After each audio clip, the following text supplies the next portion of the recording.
émission est consacrée à un homme, Matata Ponyo, en illustration de l'actualité brûlante.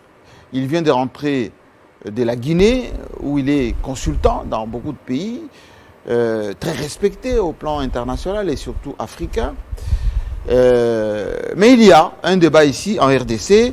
Matata Ponyo aurait détourné l'argent de Bukanga Lonzo. Il faut absolument lui faire la peau. Il faut qu'il rende des comptes. Rendre des comptes, c'est une très bonne chose pour la République, mais les rendre dans les conditions critiquables, pour ne pas dire discutables, ça pose problème. Est-ce que tout va bien pour vous? Oui, Monsieur Jean-Marie, comme vous le constatez, nous sommes sereins.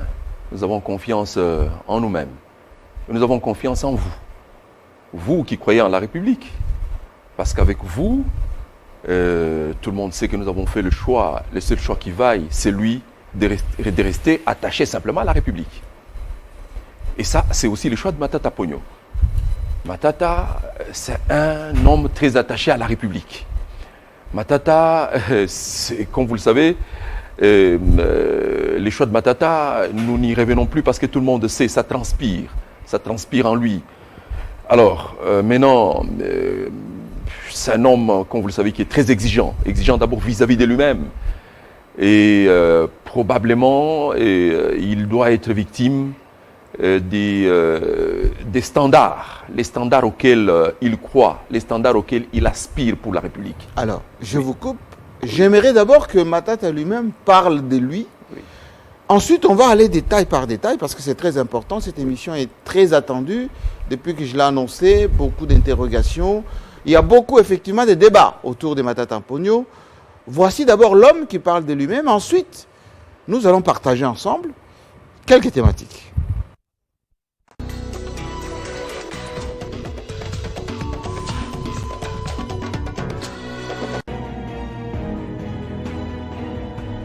Matata Ponyo, qu'on connaît comme un homme très discipliné.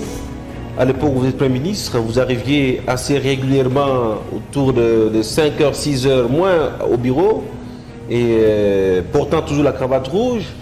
Et une certaine opinion pense que Matata Ponyo est dans un monde mystique.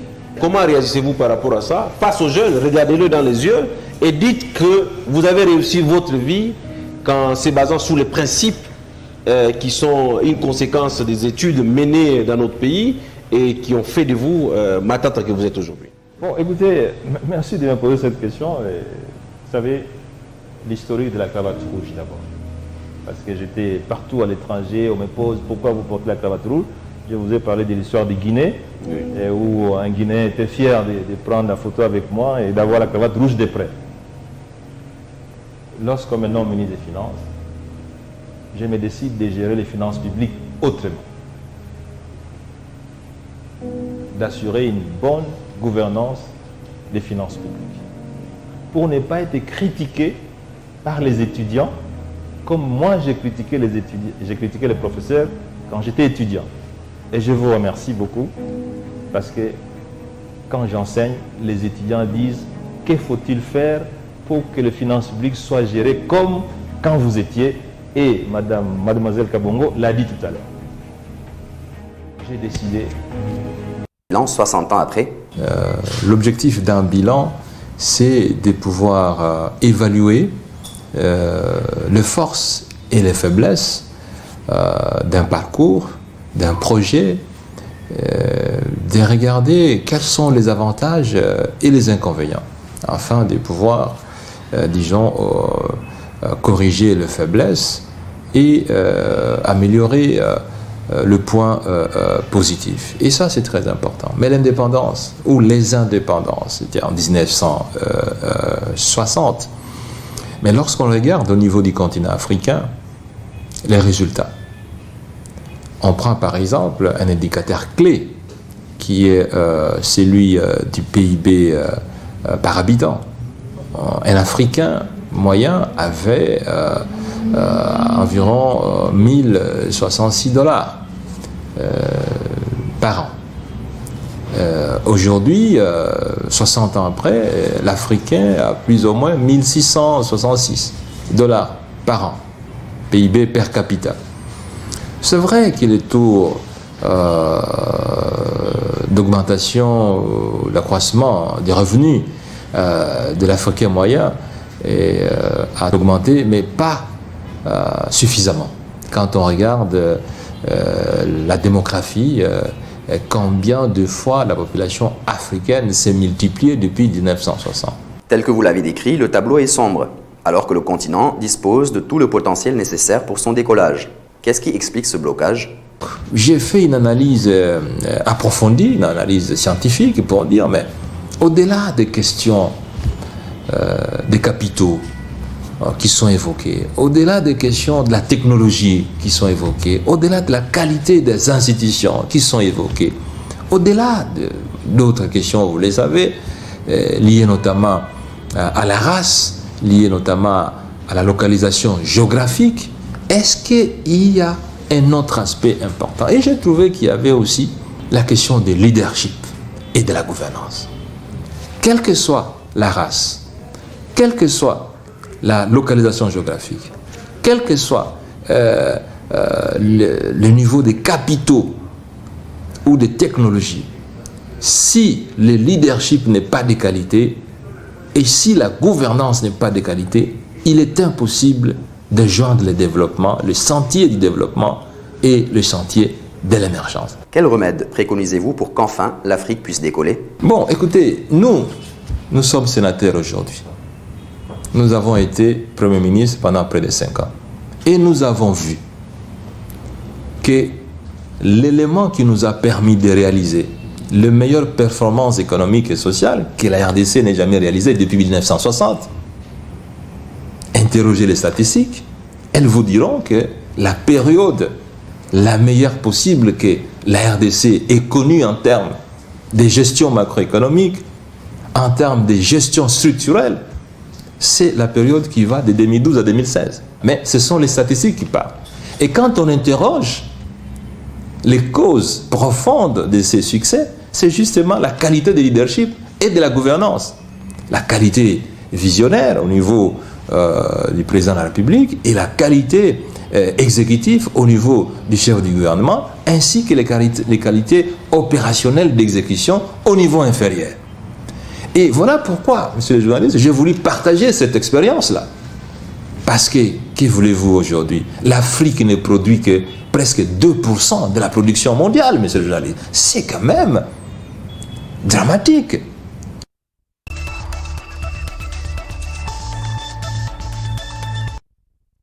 Franklin Tchamala, quand on écoute Matata Mponyo, on est tenté de poser cette question. Vous qui les connaissez, qui est-il en réalité? Matata, c'est tout un mystère. Il renferme un mystère. Et c'est d'autant plus qu'il n'arrête jamais de nous étonner. Je me suis toujours demandé moi-même où est-ce que le président Kabila était allé dénicher Matata. Je n'ai jamais compris. Et comme par coïncidence, vous aurez constaté que Matata et Kabila ont des traits communs, caractériels. C'est des gens trop réservés, très effacés, énigmatiques, pragmatiques également.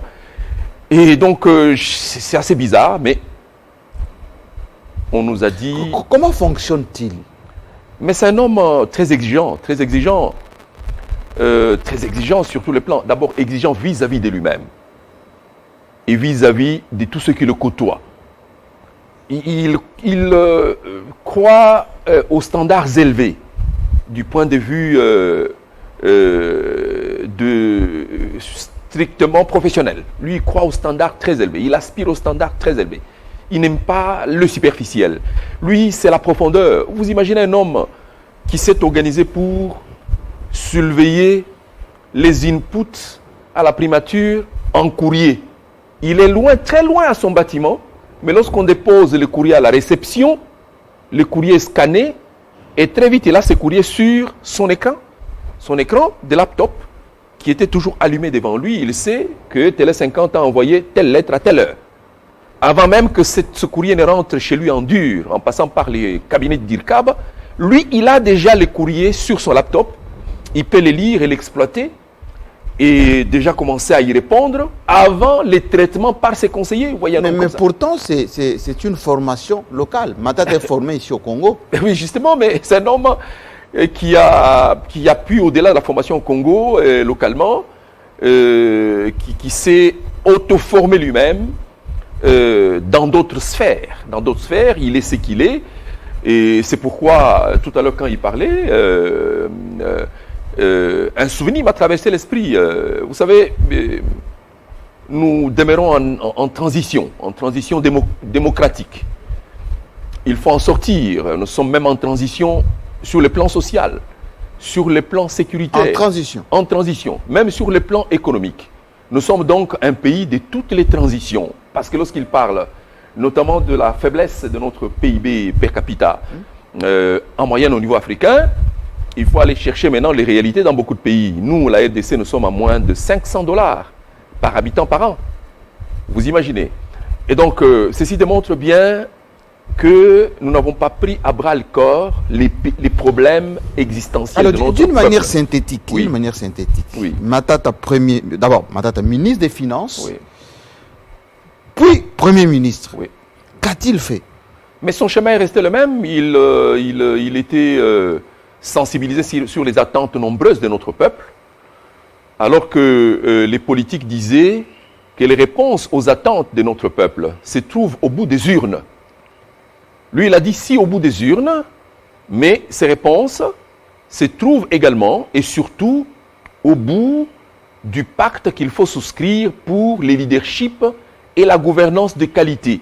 Parce que si les urnes ne nous donnent pas un leadership de qualité, ça ne vaut pas la peine. C'est ça sa réflexion. Donc les élections ne donnent pas forcément un bon dirigeant. Mais les élections, jusqu'ici, nous ont déçus. Parce que jusqu'ici, les élections nous ont donné des résultats trop mitigés, pour ne pas dire trop décevants. La preuve, c'est que nous n'arrêtons pas de patauger dans les transitions de toutes sortes. Et lui, il nous dit il faut souscrire au pacte pour les leaderships de qualité et la gouvernance de qualité pour commencer à faire notre marche vers le progrès. C'est ça son discours et c'est ça le discours qui lui attire malheur. Parce que pendant tout le temps, il est resté... Ce discours-là n'est pas dans les us et coutumes de ce peuple congolais. Non, mais vous avez des ministres et des responsables au plus haut niveau de notre pays qui n'arrivent même pas à leur bureau ou qui arrivent tardivement. Des gens qui vont au lit tardivement et qui sont payés tardivement aussi. Tardivement et qui sont payés presque pour rien, par le peuple, par les trésors publics.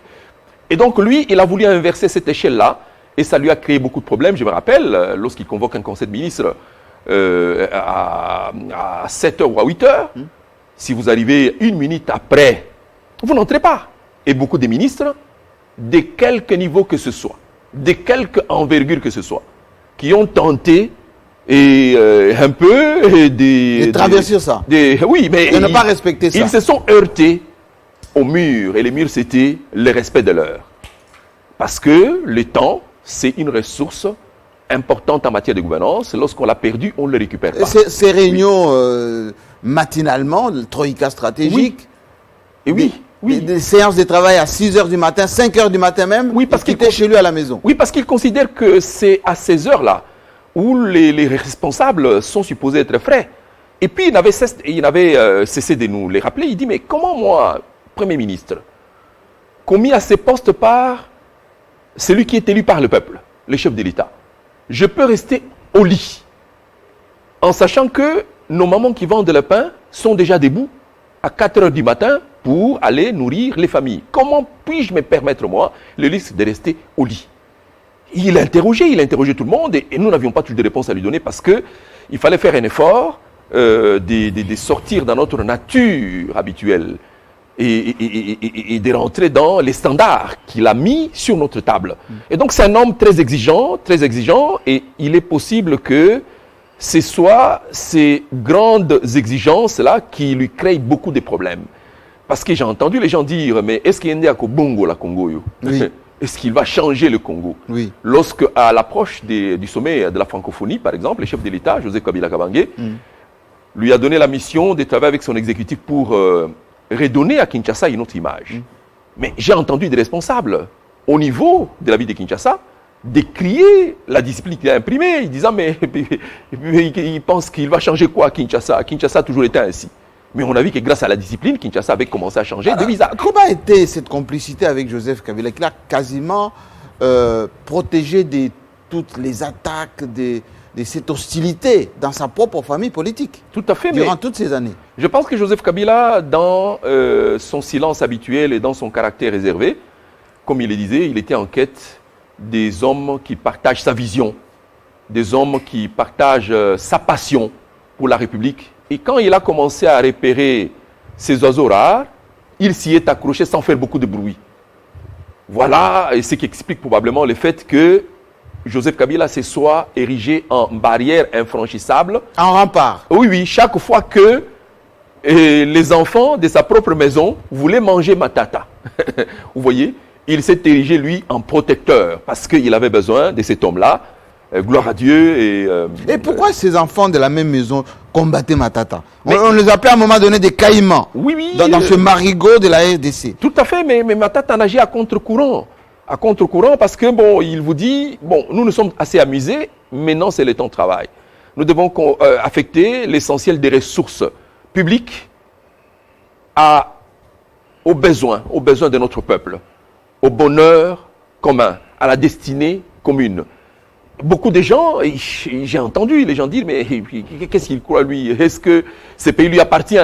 Et donc c'est la tendance à vouloir naviguer à contre-courant dans un milieu où les gens avaient simplement la propension à se servir, a fait qu'à un moment donné, c'était un homme seul, isolé, et qui n'avait en ce moment-là pour rempart que Joseph Kabila Kabange. Et probablement que ça doit encore les poursuivre jusqu'aujourd'hui, parce que jusqu'aujourd'hui, alors que nous attendions un changement fort, mais hélas, On va y constatons- arriver. On va y arriver. Oui, Je pose ces questions parce que oui. peut-être pour ceux qui n'étaient pas là lorsque Matata était Premier ministre, Oui. cela pose cette question, à mais fait. il a fait quoi Matata Mponyo? Qu'est-ce qu'on peut garder de lui? Qu'est-ce que le Congo a à son actif de Matata Mponyo? Me citez quelques exemples. Mais on a assez parlé. Voilà la complicité avec Joseph Kabila. Ben voilà, on a assez parlé des Congo Airways, d'Esprit de vie. On a assez parlé des écoles qu'il a réhabilitées, qu'il a construites sur l'étendue du pays.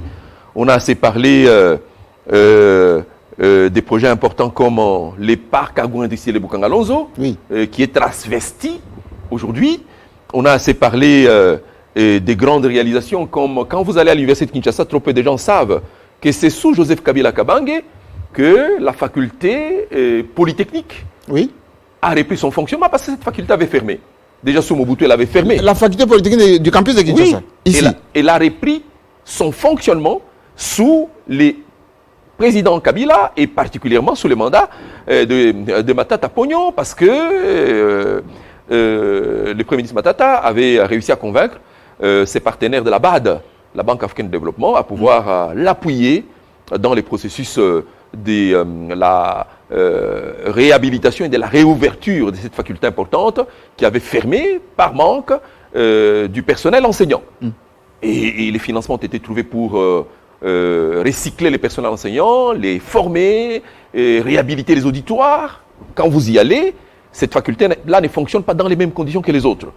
Polytechnique. Polytechnique, il faut y aller. C'est sous Kabila et particulièrement pendant les mandats de Matata Pognon où cette faculté s'est vue revêtir sa plus belle robe.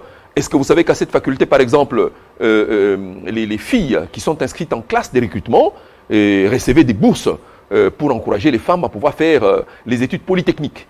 Et donc, c'est une faculté où les standards des gouvernances ont été placés très très haut pour permettre au pays de former des cadres de qualité. Quand vous y allez, c'est une faculté qui ne ressemble pas du tout à l'ensemble des universités qui fonctionnent là-bas. Pourquoi C'est sous Kabila. Matata Oui. accorde autant de temps Oui. et de passion à la science? Lui-même, il est allé jusqu'à son doctorat. Oui, Aujourd'hui, il enseigne. oui, Il tient beaucoup de conférences dans les universités. oui. Pourquoi l'apport scientifique occupe autant de place dans sa vie? Mais comme il l'a dit, mais le leadership des qualités est aiguisé. Il est aiguisé et raffiné en passant par l'industrie de la formation, l'éducation, comme il est dit.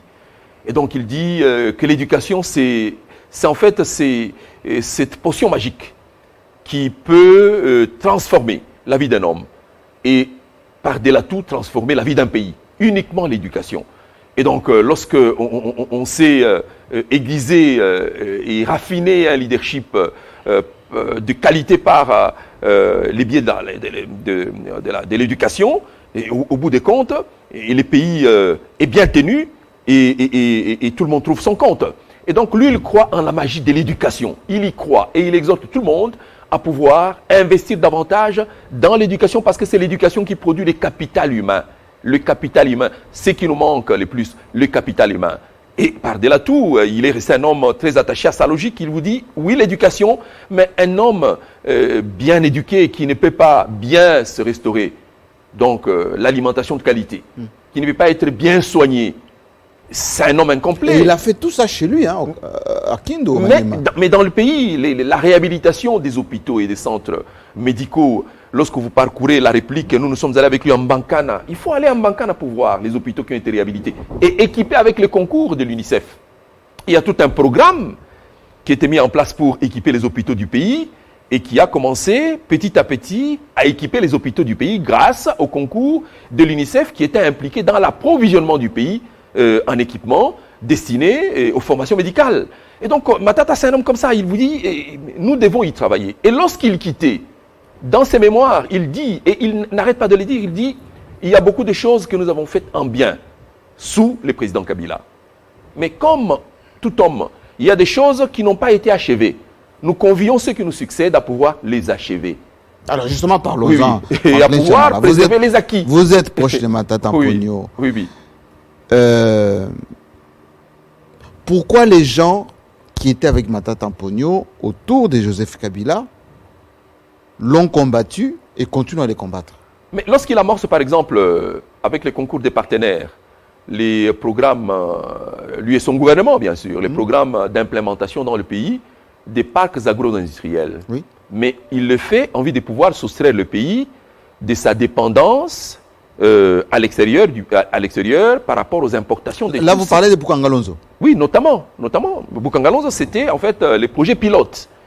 Le projet pilote, on a commencé par là, mais on devait implémenter le modèle Bukangalonzo dans toutes les provinces de notre pays. C'était tout un programme.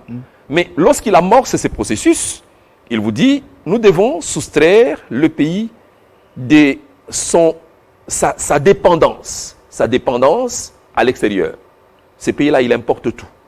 Et les importations de tout ce qui est alimentaire dans ces pays nous coûtent près de 2 milliards l'an. Il y a 2 milliards de dollars. 2 milliards de dollars l'an. Il y a ici des gens, principalement des opérateurs économiques étrangers, qui ne vivent que de ça. Importer les chinchards, importer tout ce que l'on consomme, les poulets, et, du riz, tout ça, pour nourrir le peuple, alors que à l'intérieur, nous avons la capacité de les produire nous-mêmes. Et donc, il a voulu inverser la tendance avec son gouvernement, en faisant la promotion notamment de l'agriculture, une agriculture doublée de la dimension industrielle. Des transformations. Donc, des transformations, et pour davantage accélérer les processus de transformation de notre économie. Ça lui a valu toutes les attaques. Vous voyez les gens qui vivaient des importations, des opérateurs économiques étrangers et nationaux d'ailleurs, des connivences avec les politiques, et qui voyaient déjà les beefsteaks sortir de la bouche. C'est par eux que le combat a commencé par rapport au parc agro-industriel de Bukangalonzo. C'est par eux que nous avons appris que les sols là n'étaient pas appropriés, alors qu'à côté, il y a un opérateur privé bien connu qui est sur la route d'ailleurs, et qui produit, qui fait presque la même chose que Bukangalonzo. Mais pour les Congolais, c'est l'initiative de l'État, l'initiative gouvernementale n'était pas la bienvenue, là, dans ces coins-là. Le combat a commencé déjà à l'époque, alors que c'est-à-dire que l'initiative de Bukangalonzo était combattue à son origine. Mais à son origine, déjà à son origine, malgré tous les efforts qui ont été faits, pour faire comprendre aux uns et aux autres que le bonheur, il est bonheur quand il est partagé. On ne peut pas vivre heureux seul, entouré des pauvres. D'autres ont continué à croire vraiment que, bon, et on pouvait être heureux comme ça, un petit îlot éclairé au milieu de beaucoup de cabanes obscures. Et donc, Matata est combattu déjà, les programmes, les projets, les PAI de Boukangalonzo est combattu déjà lorsqu'il est annoncé là. Lorsque vous voyez tout le monde à courir vers Boukangalonzo, Oui. accompagnant le chef de l'État Joseph Kabila Kabange. Pour les cérémonies. Pour les Donc cérémonies. les cœurs n'y étaient pas. Non, les cœurs n'y étaient pas. Les cœurs n'y étaient pas du tout parce que 1 mois après ou 6 mois après, et on a vu les gens sortir l'artillerie lourde contre le projet. Il y en a qui disaient, qui ont payé les gens pour faire la campagne dans la presse, afin de démontrer que ces sols-là n'étaient pas appropriés. À un moment donné, Oui. on a même dit que Oui. le maïs de Boukangalonzo était empoisonné. Oui, on l'a dit. On l'a dit. On l'a dit. Et donc, mais au-delà de tout ça, mais Jean-Marie, vous avez vu que chaque fois qu'il y avait pillage dans cette ville, Oui. ce sont les installations commerciales du parc agro-industriel de Boukangalonzo qui étaient aussi visées. On les pillait. On les pillait alors que le peuple y allait le matin pour s'approvisionner en maïs. Mais chaque fois que l'après-midi, les gens avaient appelé à la ville morte ou à la destruction des biens publics, on pillait aussi ce qui nourrissait le peuple congolais. Question directe. Oui. Est-ce que Matata Ponyo s'est enrichi avec Boukangalonzo? Mais on peut auditer. On a audité plusieurs fois les projets qui étaient initiés par Matata Ponyo, depuis Beseko jusqu'à la primature en passant par le gouvernement. Nulle part, et c'est des cabinets d'audit internationaux, KPMG, Coopers and Price, des cabinets de renom qui ont fait ces audits et qui partout lui donnaient la note la meilleure du point de vue de la gouvernance. Et donc maintenant, bon, mais un premier ministre qui a été ministre des Finances, qui a été DG de Beseko pendant une décennie, il ne peut pas quand même vivre... Beseko, c'est quand même des projets Oui. sous gouvernance de la Banque mondiale. Tout à fait, mais... Et ils sont très, très vigilants quant à la gestion Oui. des fonds. Mais un ancien cadre de la Banque centrale, un homme qui a fait beaucoup de cabinets ministériels comme conseiller, il ne mendie pas son pain quand même. On ne peut pas lui dire de mendier son pain. Il a eu le temps de travailler et de faire des petites réserves grâce auxquelles il peut manger son pain. Bien sûr. Mais maintenant, là, lorsqu'on dit Boukangalonzo, par exemple, on dit Boukangalonzo, non, le Premier ministre Matata est allé piller les tracteurs. Vous voyez à quel niveau on réduit un Premier ministre? Un Premier Mais ministre. il a pillé ses tracteurs pour en faire quoi? Oui, mais justement, on vous dit, il est venu, il a dit aux gens, donnez les tracteurs. Oui, il a envoyé les gens pour les chercher. Il n'était plus en fonction. Ah. J'ai dit, il n'était plus en fonction. Mais de quel droit il peut aller là-bas? Avec quelle autorité il serait allé? Donc, vous voyez que les Congolais, lui, même quand il manque à dire, il trouve quand même des incohérences à développer. On vous dit, non, ce n'est pas lui, ce sont ses collaborateurs qui étaient aussi venus, qui ont pris. Et tout. Oh non, ils sont même venus pour piquer les moteurs des tracteurs, pour aller les poser sur des bateaux. Matata n'a même pas une baleinière. Vous voyez? Et donc les gens, finalement, ont monté leurs fantasmes et vendent leurs fantasmes. Alors, il y a un détail, Oui. Franklin Chamala. Je me suis un peu intéressé à cette question. Oui. Il semble qu'il y a une importation d'un engin. Oui. Dans le rapport, notamment de l'IGF, il est présenté que cet engin n'existe pas et que finalement, lorsqu'on va sur place, on trouve cet engin. C'est ça qui est honteux. Info ou intox? Non, mais je vous dis, mon frère Jean-Marie, c'est ça qui est honteux. Mais comment on peut torpiller son propre rapport? Mais non, j'aurais pu comprendre qu'un rapport comme ça vienne d'un autre service que de l'IGF. Parce que l'IGF, c'est quand même le top. Moi, j'ai eu l'occasion d'être audité par les amis de l'IGF quand j'étais en commandataire de l'État. Ces auditeurs-là, quand ils viennent chez vous, ce ne sont pas des policiers. C'est des gens, des contrôleurs qui viennent de vous avec une pédagogie qu'ils ont apprise à l'école. Et une méthodologie. Oui, ils viennent, ils contrôlent les comptes. Et lorsqu'ils trouvent des dérapages quelque part, ils vous font les observations et vous conseillent même. Ils vous conseillent. Ce ne sont pas des gens toujours qui ont une machette pour... Le père Fouettard. Non, non, non. Moi, c'est ce que je connais des contrôleurs de gestion. Ces hommes-là, et c'est des gens pétris des diplômes dans les sciences de gestion et qui nous ont toujours contrôlés tout le temps. Je suis étonné de voir l'IGF verser dans les travers où on les retrouve aujourd'hui. C'est bien dommage. Qu'est-ce qui se cache derrière cet Par acharnement sur... non, par rapport à cet engin-là, Oui. vous lisez que l'engin a été commandé par le Premier ministre. On dit qu'il a commandé, il a payé pour le compte de Boucanga Alonso et il a livré cet engin à une de ses entreprises qui se trouverait à Kuala Lumpur, quelque chose comme ça. Kuala Lumpur? Oui, Matata ne connaît pas, il ne connaît même pas. Vous voyez? Mais lorsque vous suivez de plus près, en fait, c'était un montage. Un montage. Les inspecteurs qui sont allés là-bas en mission ont contrôlé, ils n'ont rien trouvé. Ils sont rentrés pour dire à leur chef, nous n'avons rien trouvé. Celui-ci leur dira, non, vous devez vous battre pour trouver quelque chose à lui imputer parce que nous avons vraiment besoin de sa tête. 9 millions de dollars. Oui, nous avons besoin vraiment de sa tête. Il faut même déplacer un engin comme celui-là. Vous le déplacez, nous allons lui imputer ça. Mais l'engin à déplacer, ça faisait 7 conteneurs. 7 conteneurs à déplacer. Mais c'est méchant. Impossible à déplacer. Et donc, ils se sont retrouvés eux-mêmes enfermés dans leur piège. Ils ont mis dans les rapports que la machine avait été emportée par Matata. Mais lorsque d'autres missions de contrôle, notamment les journalistes, les députés nationaux envoyés par mon grand frère Mbosso Kodia, De l'Assemblée nationale. lorsqu'ils sont allés, ils ont trouvé que tout était en place, que rien n'a jamais été déplacé. Y compris les maïs. Mais les maïs abandonnés d'ailleurs. Et ils se sont exclamés, disant, mais c'est quoi ça? C'est lorsqu'ils sont allés d'investigation en investigation qu'ils ont découvert effectivement qu'il y avait un projet de vente de Boucanga Alonso. Ah bon? Et comme toujours, pour vendre les investissements étatiques ou les biens publics, les gens procèdent par leur dévaluation. Ça ne vaut plus rien. Oui, on dit ça ne vaut rien, on a tout pillé et tout et tout. Ben, c'est pour les dévaluer, les vendre au prix les plus bas pour les comptes de l'État et encaisser, n'est-ce pas, des pots de vin en sous-main. En sous-main.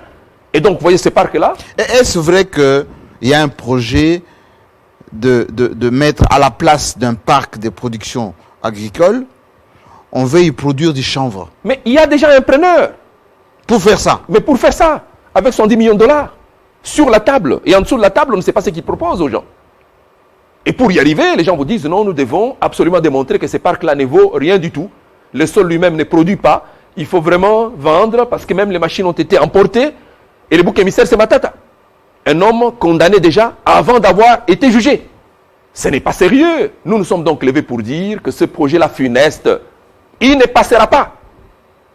Il ne passera pas. La République nous appartient à nous tous. Alors expliquez-moi comment on peut lever les humilités d'un sénateur par une procédure aussi expéditive comme ce qui s'est passé. Mais justement, c'est tout ça qui montre tout le flou qu'on entretient autour de ça. Mais en fait, autour de ça, lorsque vous suivez de plus près, c'est la perspective 2023, les échéances électorales. Oh, tout doit aboutir à ça maintenant. Mais non, mais maintenant, on réfléchit en fonction de ça. On vous dit, il risque d'être un candidat qui va nous gêner. Maintenant, là, il faut nous en débarrasser. Quel que soit les moyens, il faut nous en débarrasser. Donc, un peu comme Caméré. Mais exactement, c'est ça le scénario. C'est ça le scénario. Et alors, en ce moment-là, bon, on vous dit, bon, c'est un sénateur, c'est vrai, mais si nous soumettons au Sénat la levée de ses immunités, ça va être long. Parce que c'est une procédure réglementée. La Constitution définit comment cela doit se faire et le règlement intérieur a même ajouté beaucoup de détails. Ils disent, si nous passons par le Sénat, ça va être très long. Il vaut mieux, de manière expéditive, faire passer le dossier au Congrès qui est projeté le 17. Et donc, nous arrivons au Congrès, nous disons, on doit lever les immunités du Premier ministre Matata. Et ils disent d'ailleurs, le procureur général qui m'entend, Jean-Paul Moukoko, dit que, étant donné que les faits qui sont reprochés à Matata ont été commis pendant qu'il était Premier ministre, même s'il ne l'est plus, conformément à la Constitution, elle établit la Cour constitutionnelle comme étant les juges du président et du Premier ministre en fonction. Et leurs immunités ne sont pas levées par les chambres séparées. Leurs immunités, pour être poursuivies, doivent être levées en Congrès. Les présidents et les premiers ministres en fonction. C'est la Constitution qui le dit. Le Premier ministre Matata est sénateur, c'est un Premier ministre honoraire. Il n'a plus les immunités du Premier ministre. Il jouit des immunités des sénateurs. Mais là, on concocte un plan qui leur permet d'y aller rapidement, sans beaucoup de formalités. On dit, on amène ça au Congrès et là, et le bureau siégeant va tout simplement demander qui sont pour, qui sont contre. Dans ces cafouillages, ça passe. Est-ce qu'on a déjà fait ça? Mais ça va être une invention du Congo. Et c'est contre ça que nous nous sommes levés pour dire le monde entier qui nous observe, les partenaires qui nous accompagnent doivent comprendre qu'il y a péril en la demeure. En réalité, les gens voudraient même décapiter Matata. Mais comment on peut concocter Oui. de plans comme ça contre quelqu'un qui a fait tant de choses? Parce que à son actif, quand même, les Francfort, Congo Airways, Ça les intéresse pas, Jean-Marie. bâtiment intelligent, Ça l'aéroport modulaire. Ça n'intéresse personne, ça. Pourquoi? Ce qui intéresse les uns les autres, comme tous les politiques congolais, c'est 2023. Tout ce qui peut Même en gêner. 2023, on va proposer quoi à la population? Mais justement. Mais c'est pourtant un rendez-vous historique. C'est vrai, la réponse à nos problèmes se trouve au bout des urnes. Au Il bout faut un donc. leadership aussi des qualités. Mais vous avez justement. Et là, on vous dit, j'ai lu un journal, ça m'a fait rire, qui propose, ou on propose même, de pouvoir, comment on dit là, pendre Matata Pogno. dit. Comment ça pendre? Mais j'ai dit, mais c'est dans les softs qui est paru la semaine. On dit qu'il faut le pendre. Oui. J'ai dit, mais c'est quoi ça? Finalement, et nous sommes même inquiets par rapport à la sécurité de l'homme. Il est revenu en disant, moi je reviens pour rencontrer la Alors justice de mon pourquoi pays. il est revenu? Pourquoi il n'a pas eu peur et parfois peut-être demander l'asile? Non, mais il aurait eu peur. Pourquoi, lui qui est attaché à sa République? Il aurait eu peur. Pourquoi, lui qui ne se reproche de rien? Il a dit, je ne me reproche de rien. Je viens pour répondre à l'invitation de la justice de mon pays. J'y répondrai et j'apporterai ma part de vérité dans cette affaire où il y a beaucoup de contre-vérités. Il est venu dans cet état d'esprit, c'est un homme qui est très serein. Maintenant, pour éviter que, comme toujours, la justice ne subisse beaucoup d'influence. Nous sommes demandeurs aux Nations Unies de mettre un dispositif sécuritaire aussi bien pour lui, Matata Pogno, Dès maintenant. dès maintenant que pour les juges. C'est pour éviter qu'il y ait d'autres juges Yanni Oui, qui sont- décèdent Oui. en plein déroulement du procès. Pour perturber l'ordre normal. Nous disons, nous avons besoin de cette sécurité pour une fois, voir la République nous offrir un procès équitable. Un procès Et vous pédagogique. pensez qu'il y a des gens qui auront peur de ce procès? Mais il y en a qui ont... Parce que les gens qui veulent court-circuiter le processus d'élever de l'immunité de Matata, ils ont peur de quoi? Parce que Matata n'a même pas une armée. Qu'on découvre les côtés incongrus de... Non, mais Matata n'a même pas un groupe armé. Même pas une petite milice. Non, mais Matata, c'est un homme dur de caractère. Un homme très exigeant, mais il n'a même pas un groupe armé. Matata, c'est un homme qui promeut le leadership de qualité, la gouvernance de qualité pour le progrès de ce pays. Il dit que c'est un effort que nous devons faire tous. Il invite les jeunes, parce que la jeunesse est l'avenir de ce pays, à pouvoir souscrire à cet Alors, acte-là. écoutez, laissez-moi vous poser cette question parce Oui. que je sais que ceux qui nous suivent se la posent aussi. Oui. Matata a quand même beaucoup d'expérience, il connaît les réalités de ce pays. Avec Joseph Kabila, ils vont faire un certain nombre de choses. Pourquoi il n'adhère pas à l'Union sacrée? Bon, je ne sais pas, mon frère Jean-Marie. Moi-même, je n'ai pas adhéré à l'Union sacrée. Matata et moi, nous avons fait le seul choix qui vaille. C'est la République. Parce que la République est au-dessus des FCC, de PPRD, de mon propre parti ANC. La République, c'est en fait notre intérêt commun, nous qui sommes du Est-ce que FCC. c'est pas et ça qui lui attire autant d'animosité, autant de cabale? Mais il reste légal. La Constitution n'oblige personne à adhérer à un parti politique. Vous avez la latitude d'adhérer ou de ne pas adhérer. Et lui, qui était membre du PPRD, des FCC, vous avez vu la dernière fois, clairement, dans la transparence la plus totale, il a écrit... Mais les gens pensaient qu'en quittant le FCC et le PPRD, il allait automatiquement adhérer à l'Union sacrée. Non, il est resté, lui, proche de Kabila.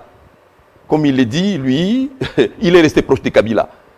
Lui, il n'a adhéré à aucun parti, ici dans ce pays. Moi, j'avais pensé qu'il adhérerait même à mon parti, compte tenu de la proximité avec lui. Mais il m'a dit, en tout cas, monsieur le ministre, excusez-moi, je vais faire un autre chemin moi-même. Vous avez quoi comme message pour les Congolais qui vous suivent en ce moment? Mais pour les Congolais qui nous suivent en ce moment, nous ne cesserons jamais de les dire. Ces pays-là nous appartiennent à nous tous. C'est vrai, nous avons beaucoup de problèmes. Nous avons beaucoup d'attentes. Beaucoup nous disent que les attentes que nous avons trouveront leur réponse lorsque Jésus reviendra. Oh. Beaucoup même nous disent les attentes de ces pays-là trouveront leur réponse à force des incantations. Vous dites, bon, peuple d'abord, ou je ne sais pas moi, et ceci ou cela. C'est Non. peut-être ça, les gens vous disent, mais vous avez peur de la justice, vous vous agitez comme ça parce que Matata a des choses à se reprocher. Pas du tout. Pas du tout. Nous sommes même demandeurs de la CPI, qu'elle vienne. Matata, il y a longtemps qu'il attend la justice. Nous sommes demandeurs d'une justice transparente. Nous savons que dans ces pays, nous avons des meilleurs juges, des meilleurs magistrats, on les a. Ils sont dans ces pays. Mais vous voyez, avec toutes les pesanteurs qui sont sur eux, les pesanteurs d'influence politique, quelle que soit la volonté qu'ils peuvent avoir pour dire le droit de manière impartiale, les pesanteurs politiques ont emporté Yanni. Oui. Et jusqu'à ces jours, moi j'en parle parce que c'est mon voisin, jusqu'à ces jours, personne ne connaît les conditions dans lesquelles il est décédé. Il a laissé veuve, il a laissé orphelin, personne n'en parle. Mais c'est dans les mêmes conditions, assez floues, qu'un homme comme Kaïmbi est décédé. Nous ne voulons pas qu'il y ait un troisième et un quatrième. Ah Parce oui? que de plus en Vous plus, nous avez avons peur de l'impression ça? que Matata est visé. Lorsque les gens demandent de les pendre, ça veut dire qu'ils se sont assis quelque part pour concocter leur plan. Et nous voulons déjouer ces plans-là. Et il dérange tant Matata? Mais il dérange tant avec son discours-là de gouvernance de qualité, de leadership de qualité. Mais il dérange les gens qui n'ont pas la conscience tranquille. Ils sont dérangés. Voici pourquoi ils sont allés remuer dans la casserole Boukangalonzo en disant Matata a pris, il a pris. Mais lui, Matata, il aurait pris comment? Lui qui ne gérait même pas les finances. Lui qui n'ordonnait même pas les finances. Il y a une question qui me taraude un peu. Oui, Bon, il était Premier ministre. oui. Mais il y a eu quand même ministre de l'Agriculture, ministre des Finances, des services techniques de l'État. Pourquoi tous ces gens ne sont pas cités dans cette affaire? C'est ce qui est étonnant. Et même les gestionnaires, les consortiums Africom Commodity, Oui. qui avaient signé le contrat d'exploitation, de gestion d'abord de ce parc, d'abord de sa construction et ensuite de sa gestion. Ces consortiums de 15 sociétés a signé ce contrat avec 4 ministres. Le ministre des Finances, celui du portefeuille, celui de l'Industrie et celui de l'Agriculture. Ils ont signé ceci après beaucoup d'émissions effectuées en Afrique du Sud pour s'assurer d'abord du sérieux de ces consortiums, de sa crédibilité. Les rapports ont été faits et ils sont rentrés ici. Beaucoup d'autres missions ont été effectuées pour trouver les sites où le parc devait lui-même être construit. Finalement, après avoir exploré le plateau de Bateke et d'autres sites qui n'étaient pas viables, les missions des experts ont jeté leur dévolu sur Boukangalonzo et c'est documenté. Les études ont été faites. Les études de sol, les études topographiques, architecturales, les études environnementales, les études d'impact socio-économique, tout ça existe. Donc ce n'était pas un projet au hasard. Comment? Avec Matata et son gouvernement, sous Kabila, vous pouviez monter un projet aussi coûteux, comme ça, là, comme ça. Aléatoirement. Non! Tout était suivi et tout était audité. Tout était audité. Mais qu'un matin, les gens se réveillent pour dire il n'y a pas eu d'études. Matata est responsable intellectuellement. Il a pris l'argent. Sans nous dire comment il a pris l'argent, nous disons il y a quand même un complot ourdi contre ces meilleurs fils de notre pays. Nous en rappelons à la population pour le protéger. Parce qu'il est rentré en disant, lui, il sait déjà ce qui est concocté. Mais il dit qu'il vient pour militer pour l'avènement de la vérité. Et il ajoute, il dit, quelle que soit la durée de la nuit, cette vérité-là triomphera parce que la vérité finit par triompher. Parce que maintenant que vous avez sorti un peu cette cabale avant cabale, vous pensez que les gens vont être dissuadés de ne pas aller plus loin? Non, mais les gens sont déterminés à aller dans leur sale besogne. Ils sont déterminés, nous le savons. Mais nous sommes déterminés à les amener sur la voie de la vérité. Et cette vérité-là, nous y arriverons avec eux. Parce que les ténèbres ne régneront pas toujours. Les ténèbres ne régneront pas toujours. C'est la lumière qui chasse les ténèbres. Et je pense qu'ils finiront par se convertir. Parce que nous sommes engagés dans la mouvance du changement. Et je pense que nous sommes engagés dans la mouvance du changement pour le bien. Pour le bien. Pour le bien. Ah oui, pour le bien. Et pas pour le mal. Parce que nous avons souscrit à ces mouvances, à cette mouvance tous. Nous devons savoir que pour le bonheur de notre peuple, nous avons souscrit à cette mouvance pour le bien et le bien collectif.